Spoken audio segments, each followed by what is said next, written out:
François, je te parlais après la course de Québec. Tu étais quand même frustré de ne pas pouvoir finir. Tu étais bien confiant de finir aujourd'hui. Parle-moi de ta course, s'il te plaît. Excuse. L'équipe m'avait demandé, Steve m'a demandé d'être vraiment actif pour essayer de rentrer dans l'échappée de la journée. J'ai laissé vraiment beaucoup d'énergie les 4 premiers tours. Ça roulait très vite. Ouais, ça roulait très vite, mais j'étais dans le premier groupe devant, puis j'étais à l'aise, mais bon, j'étais le seul de l'équipe qui était là pour couvrir les trous, les coups. Swain a tombé, malheureusement, fait que je me suis retrouvé tout seul devant, mais bon, une fois que l'échappée était partie, après, j'ai essayé de reprendre mes esprits, sauver le plus d'énergie possible pour la fin, et puis à la fin, les 2 derniers tours, j'ai vraiment payé mes efforts de début de course, donc somme toute, c'est quand même une très meilleure course qu'à Québec. J'ai pas crampé du tout,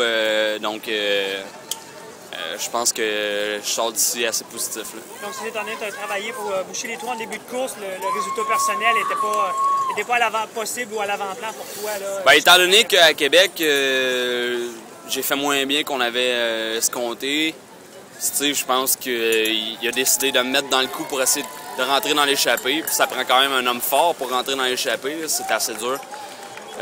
Puis donc, une fois que ça a été fait, puis que j'ai pas été dans l'échappée, j'ai essayé de, comme je t'ai dit, de me garder pour la fin, mais vraiment, j'ai tellement laissé d'énergie au début que j'ai vraiment payé les 2 derniers tours. Là. OK, fait que tu termines l'arrivée avec combien de minutes de retard? Je sais pas, là, peut-être 3-4. Plus 5-6. Plus 5-6 d'abord. En résumé, quelle analyse tu fais de tes 2 courses? 2 courses bien différentes quand même, Québec et Montréal. Oui, j'ai changé ma nutrition pour la course ici. Puis je pense que c'est pour ça que j'ai pas crampé. J'ai utilisé des produits que j'étais habitué d'utiliser à la maison, à l'entraînement. Puis tout de suite, j'ai vu une grosse différence dans mes performances. Fait que je pense que ça va être quelque chose à regarder avec l'équipe là, pour moi, de avoir une nutrition peut-être plus adaptée.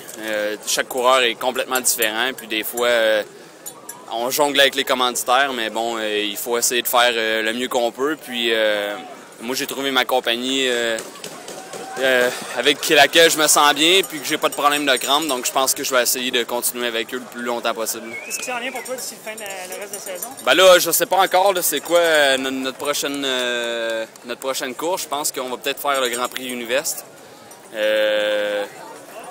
Moi, personnellement, j'aimerais peut-être finir la saison ici, puis reprendre mes esprits un peu. J'ai fait un gros build-up de 2 mois pour me préparer ici. Fait que, en ce moment, je sens que j'ai vraiment besoin de repos et puis de me reposer la tête pour recommencer après ça pour la saison prochaine. Build-up, est-ce qu'il en valait la peine à partir des performances que tu as faites? Oui, c'était vraiment un bon call d'aller en altitude.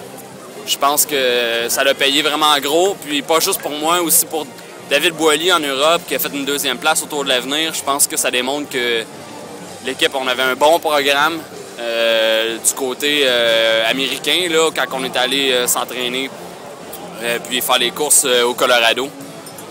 Ça reste à voir si on va faire ça l'année prochaine, parce qu'on devrait être en Europe, beaucoup plus présent en Europe. Donc, on va voir. Là, on est tellement loin là, de l'année prochaine que ça reste à voir encore. Là.